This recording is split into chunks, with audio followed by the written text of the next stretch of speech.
luxe de changer d'unité de mesure pour le Covid avec un culot invraisemblable quand même. Vers la mi-juillet, on a arrêté de te dire il y a tant d'urgences respiratoires, il y a tant de morts.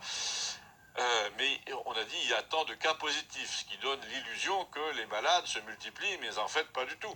La semaine dernière, il te montrait la même carte qu'en juin, mais au lieu d'être toute verte, elle était rouge dans plusieurs coins. Pourquoi? Est-ce que les hôpitaux étaient débordés? Est-ce qu'on enterrait les morts à la sauvette? Non. Enfin, 6 par jour, alors que pour le cancer, c'est quand même 400. Alors, la carte qui te montre là, c'est les tests positifs, qu'ils appellent des cas. Normalement, un cas en médecine, c'est un cas d'appendicite, par exemple, ou de variole. Donc, tu as déclaré la maladie. Non, là, leur cas à eux, c'est une réaction au test, simplement une trace, quoi. Le virus est passé par là, il repassera par ici. C'est une souris verte. Je l'attrape par la queue, je la montre à ces messieurs me disent, trempez-la dans l'huile, trempez-la dans l'eau, ça fera un escargot tout chaud. Eh bien, ces messieurs, tu l'auras compris, c'est le conseil scientifique. Qui te transforme n'importe quelle souris en escargot tout chaud. Si l'escargot c'est la spirale de la trouille par exemple, le problème c'est que ça va tellement loin désormais que maintenant les journalistes les plus proches du gouvernement commencent à se dire on en fait trop, ça sent le roussi. Tu sais pourquoi je regarde la télé en ce moment de plus en plus, comme tu dis, c'est parce que j'ai remarqué un truc. Les journalistes qui sont allés en vacances dans la France réelle ont commencé à se rendre compte que le pays les haïssait plus ou moins. Du coup, ils font prudemment machine arrière en se disant au moins on va laisser une trace de notre honnêteté tardivement pendant qu'il en est encore temps en dénonçant des incohérences dans le discours. Ah, vous aviez envie d'écouter la suite, hein? Ah bah, vous allez sur sa chaîne et vous vous abonnez parce qu'il est tout simplement exceptionnel. Et comment la résistance aujourd'hui monte, c'est assez génial. Allez, pour terminer cette émission, j'ai vu ce tweet ce matin.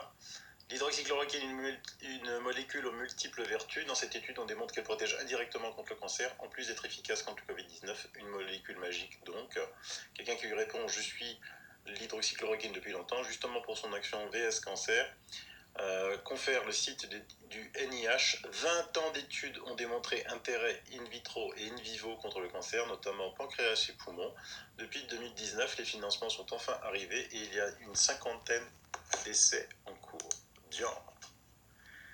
Quelque chose qui soignerait le cancer qui coûte 4,17 €. Ça, je comprends maintenant un petit peu mieux pourquoi l'hydroxychloroquine est tant décriée par les big pharma, parce que la chimiothérapie, ça coûte très cher.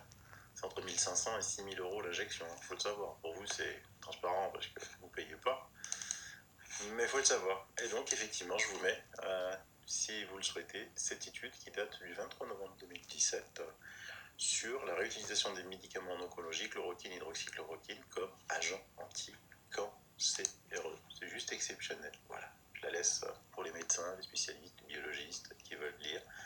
Et en plus, il y a eu donc maintenant 89 études positives en faveur de l'hydroxychloroquine. 89 études dans le silence assourdissant des médias. Les médias devront rendre des comptes à la fin de cette crise sanitaire, à la fin de cette crise politique. Vous devrez rendre des comptes, comme l'a dit Campagnol. Ça, c'est sûr et certain. Pour l'instant, vous êtes derrière vos plateaux, là, vous êtes contents, le gouvernement vous donne des milliards, vous recevez des recettes publicitaires en continuant le virus de la peur, mais les comptes, vous les rendrez au final. Allez, je vous dis à demain, bye bye, bisous.